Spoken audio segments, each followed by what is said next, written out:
Foreign judgment पे let us write this answer. So ऐसे करते हैं कि write a short note on foreign judgments करके लिखते हैं.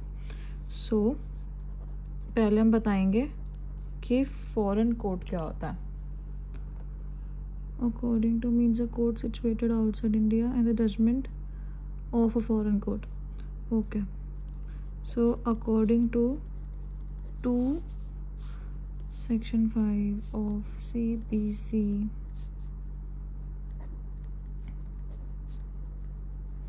foreign court means a court situated outside India and not established or continued by and not under central government's authority. The judgment given by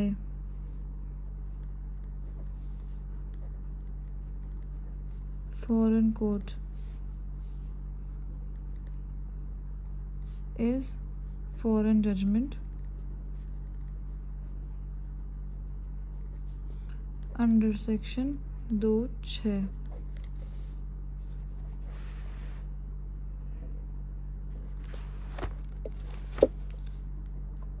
Object is to give respect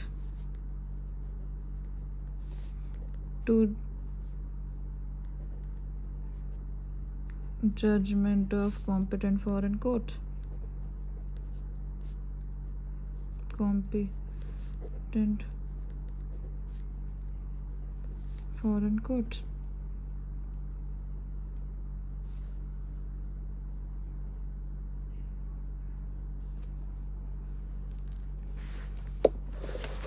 Okay, binding nature of foreign judgment.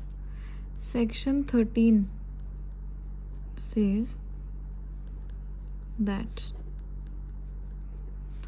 foreign judgment is conclusive, shall be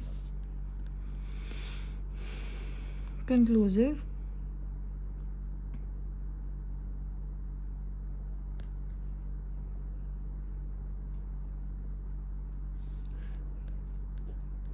it is a substantive law.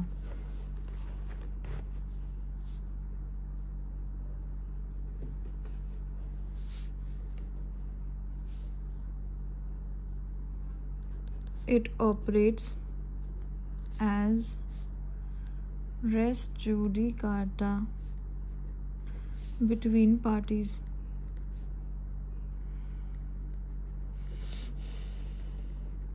Okay.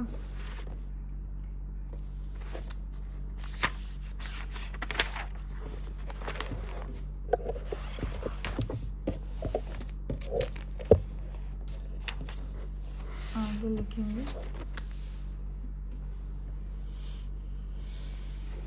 Are Viswanathan. इसमें क्या था कि rule of conclusiveness of foreign judgment 13 और 11 में क्या difference है. okay, इसमें बता रखा है डिफरेंस बिटवीन रूल ऑफ कंक्लूसिवनेस 11 में भी और 13 में हो रहा है. इन दोनों में फ़र्क क्या है. इन दोनों में फ़र्क है कि what is conclusive is the judgment. In case of res judicata, the competence of the court for the application of the rule must be determined strictly with municipal laws, but the competence of foreign court must satisfy a dual test of competence. कि यहाँ पे तो competency मान लेंगे पर वहाँ पे उनको डुअल टेस्ट पास करना पड़ेगा to prove that they were competent in giving the judgment. So rule of res judicata applies to all matters in issue in a former suit which have been heard and finally decided between the parties and includes matters which ought and might to have been made a ground of attack or defense in a former suit. तो constructive res judicata की definition लग रही है. Okay, तब ये करते हैं foreign judgment when not binding. Foreign judgment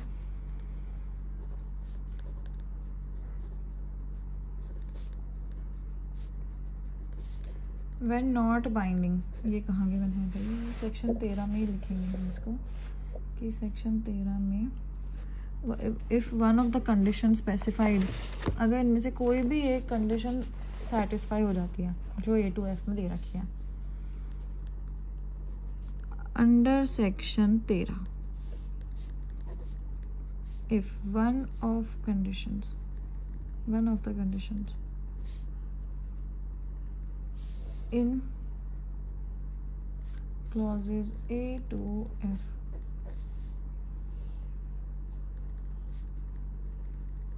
is satisfied, then it shall not be conclusive.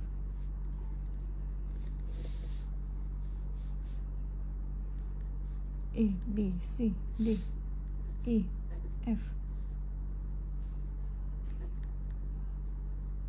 founded on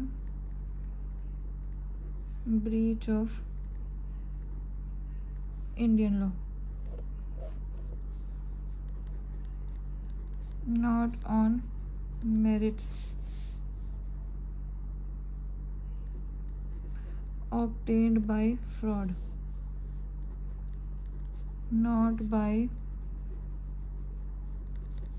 competent court,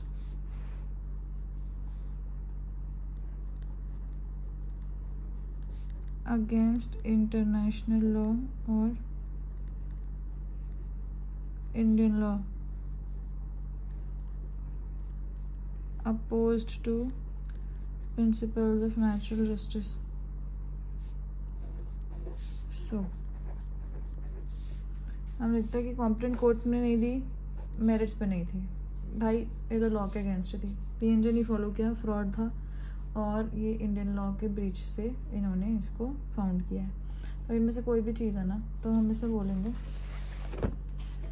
कि भाई ये कंक्लूसिव नहीं है। इसमें केस करते हैं, हमने केस कर रहे, हम एक केस लॉ करेंगे, वो है गुरदयाल सिंह वर्सेस राजा ऑफ फरीदकोट। बड़ा ही इजी सा वो है, याद हो जाता है। क्या है? Gurdayal Singh versus Raja of Faridkot.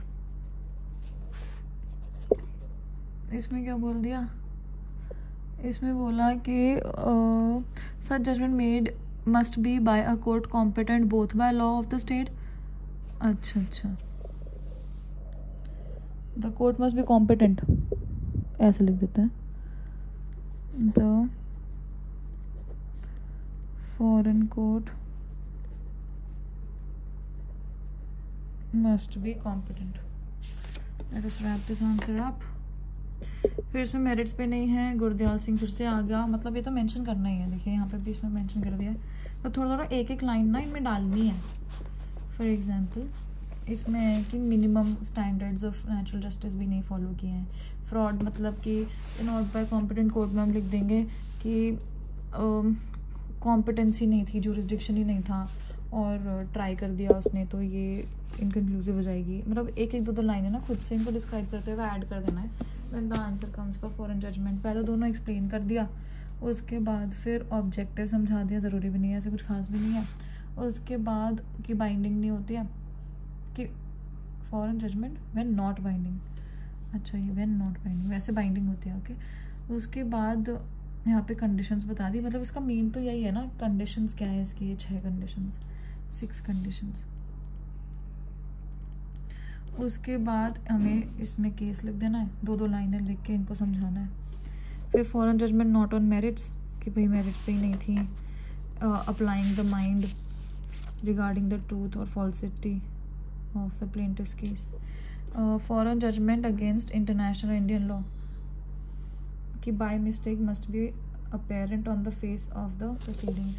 Foreign judgment opposed to natural justice obtained by fraud.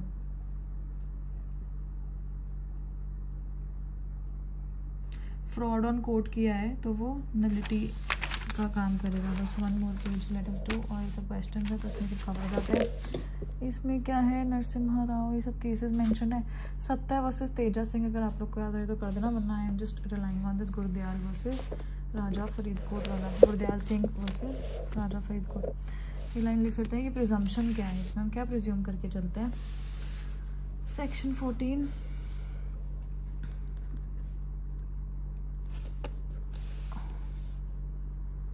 says that, मतलब says नहीं है, deals with, ऐसे या declares that courts shall presume upon production of any document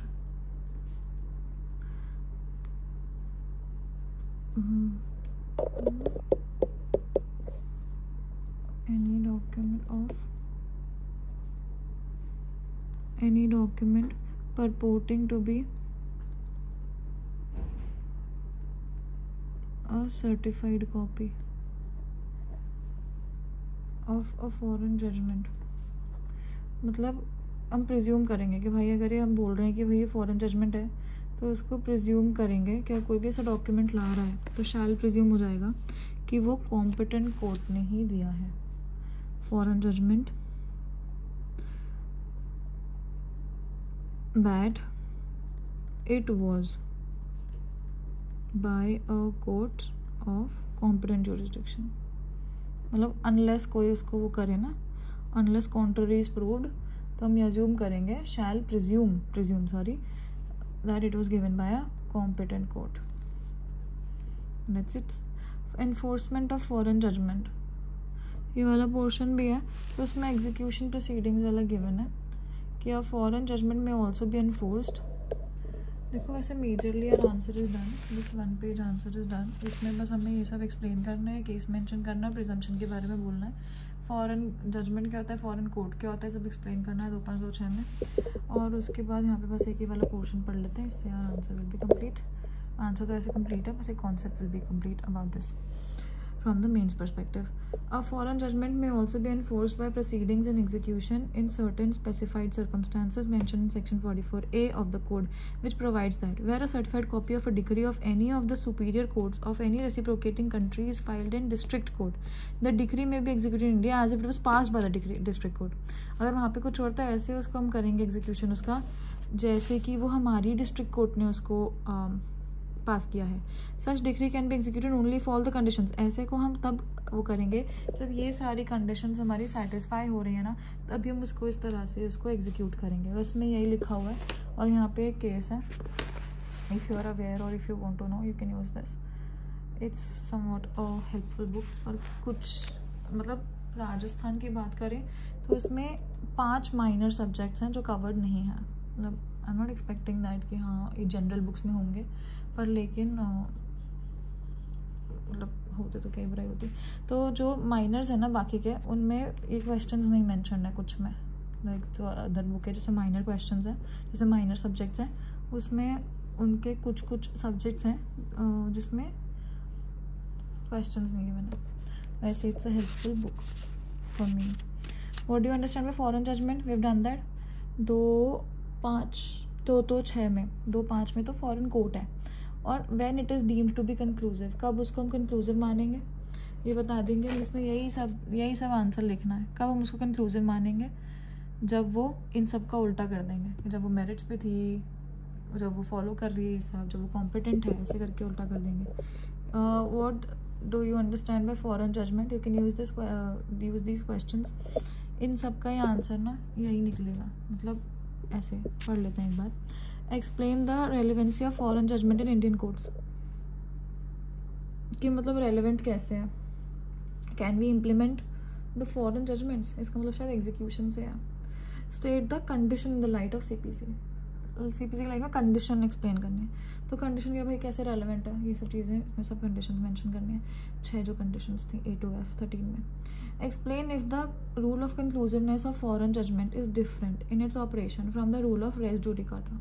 ये वाला क्वेश्चन कौन सा है, हमने बॉक्स में पढ़ा था कि डिफरेंस क्या है. ये कहीं आ रखा है क्या? ये देखो 3 में से एक पार्ट आया था ये. तो इसमें यहाँ पे थोड़ा सा किया था, लिखा नहीं था. इसमें क्या मैं रीड कर लेते हैं. Supreme Court held that rule of conclusiveness of foreign judgment as enacted in 13 is foreign judgment की जो रूल ऑफ कंक्लूसिवनेस है somewhat different from the rule of res judicata. मतलब थोड़ा सा डिफरेंस तो आएगा. Rule of res judicata applies to all matters in issue in a former suit which have been heard and finally decided between the parties in the same matter which might have an ought to be ground of defense. और इसमें constructive भी add कर दिया, constructive res judicata भी. तो वो all matters पे apply करता है. जो फॉरेन जजमेंट का है ना, only to matters directly adjudicated. ये बोल रहा है कि यहाँ पे yes, so res judicata applies to all matters in issue. यहाँ पे बोल रहा है फाइन, कहाँ गया, only to matters directly adjudicated. Therefore, every issue heard and finally decided in a foreign court is not conclusive between the parties.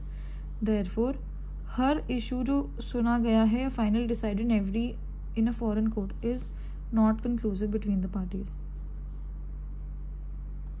What is conclusive is the judgment. Judgment conclusive है, हर issue नहीं है. तो हम इसमें क्या समझते हैं कि जो रेस जुडिकाटा वाला है उसमें हर issue is conclusive. इसमें सिर्फ judgment is conclusive and not the issues. In case of res judicata, the competence of the court must be determined strictly. पर लेकिन जो competence of foreign court है उसको dual test of competence, मतलब जो competency वाला फैक्टर है दोनों में, हमें foreign court में तो dual test उसको पास करना पड़ेगा. और जो competence of the court in the application of res judicata वाला है उसमें स्ट्रिक्टली डिटर्मिन करना है. तो उसमें ये दो डिफरेंसेस बता रखे हैं. एक तो पहला ये वाला था और फिर यहाँ पे कॉम्पिटेंसी से रिलेटेड था. जो पहला वाला था वो था कि भाई वो सारे इश्यूज कंक्लूसिव माने जाते हैं. इसमें है कि सिर्फ मैटर डायरेक्टली एडजुडिकेटेड मतलब क्या कि जजमेंट कंक्लूसिव है. So this was the difference. Taken 3 minutes to do this. Okay, can a court in India consider whether conclusions reached in foreign judgment are supported by evidence or are otherwise correct. थोड़ी सी technical language use करते हैं पर लेकिन लिखना वही सब है. When and how a decree of any foreign court can be executed in India. कब और कैसे एक डिक्री जो बाहर से आ रही है वो एग्जीक्यूट होगी इंडिया में. हाँ, अब फॉरेन जजमेंट ऐसे ही होगी जैसे 44A तो मेंशन करना ही है इसमें. ओके, 44A कहाँ गया, 44A, और इसमें मेंशन करना है as if it was passed by district court in India. In India as if it was passed by the district court. एक बार फिर से पढ़ते हैं इसको आंसर के अप्रोच में. A foreign judgment may also be enforced by proceedings in execution in certain specified circumstances mentioned in 44A, which provides that where a certified copy of a decree of any of the superior courts of any reciprocating country is filed in district court. अगर वो वहाँ से कोई decree आ रही है reciprocating country से और वो डिस्ट्रिक्ट कोर्ट में फाइल होती है तो हम ये मान जाएंगे कि डिस्ट्रिक्ट कोर्ट ने ही उसको पास किया है. ऐसे एग्जीक्यूट करेंगे उसको. Such decree can be executed only if all the conditions of section 13A of FA2 F2 भैया 2 आ जाओ आर सेटिस्फाइड. ओहो, ये मोहनलाल वैसे त्रिभुवन हम नहीं कर रहे, अभी गुरदयाल सिंह वर्सेस राजा फरीदकोट यही केस याद करेंगे. तो फिर इसमें ये वाला हो जाएगा. What do you understand by foreign judgment given by a foreign court. Okay, in what manner may decree of a foreign court be executed India. सभी बता रखा है, ये सब में यही आ रखा है तो ये पढ़ना है. इसको भी ऐड कर लेते हैं अपने आंसर में. पहले यहाँ पे देखें, यहाँ पे भी कुछ एग्जीक्यूशन से रिलेटेड है. Supreme Court held that regarding the question of the dates from which the limitation starts in case of execution of a foreign decree, two situations emerge. यहाँ पे 2 situations दे रखी हैं. Okay, the decisions of foreign courts in the scheme of CPC are treated with respect but are not sacrosanct. ये तो है ही ना कि conclusive तो माना जाता है, उसको रेस जुडिकाटा भी अप्लाई होता है उस पर लेकिन ना सैक्रोसेंट नहीं है क्योंकि इसमें ये 6 वो दे रखे हैं कंडीशंस और उनको हम एक्सप्लेन करना है. इसमें एक दो केसेज है. सत्या वर्सेस तेजा सिंह, मुझे लग रहा है याद तो आ जाना चाहिए तो यहाँ पे डाल देते हैं और कहीं पे भी सत्या वर्सेस तेजा सिंह का आपकी केस ऐड कर सकते हैं. इस आंसर में पहले ही एग्जीक्यूशन वाला भी ऐड करते हैं portion and then we shall be done with this. A sues B in foreign court, the suit is dismissed. Can A file a fresh suit on the same cause of action against B in India? ओहो, इसमें race judicata वाला factor समझा देंगे. पहले तो foreign judgement foreign court क्या होता है, उसकी रेलेवेंसी क्या है, उसका कंक्लूसिवनेस क्या है. So all of that we will explain. बस ये 2-4 लाइनें इस पर लिखते हैं आंसर में and then I shall end the video. तो इसमें लिखा है कि एग्जीक्यूशन कैसे होता है, execution of foreign judgment in India. तो इट विल बी पूरा ही लिखते हैं as per section 44A of the code. A foreign judgment may also be enforced by proceedings in execution in certain specified circumstances mentioned in 44A, which provides, as per this, where a certified copy of a decree of any of the superior courts of any reciprocating country is filed in district court, the decree may be executed in India as if it was passed by the district court. तो बस को ऐसे ही करेंगे, पर लेकिन उसकी conditions fulfil होनी चाहिए, ये लिखना है यहाँ पे, and then will be done with this answer.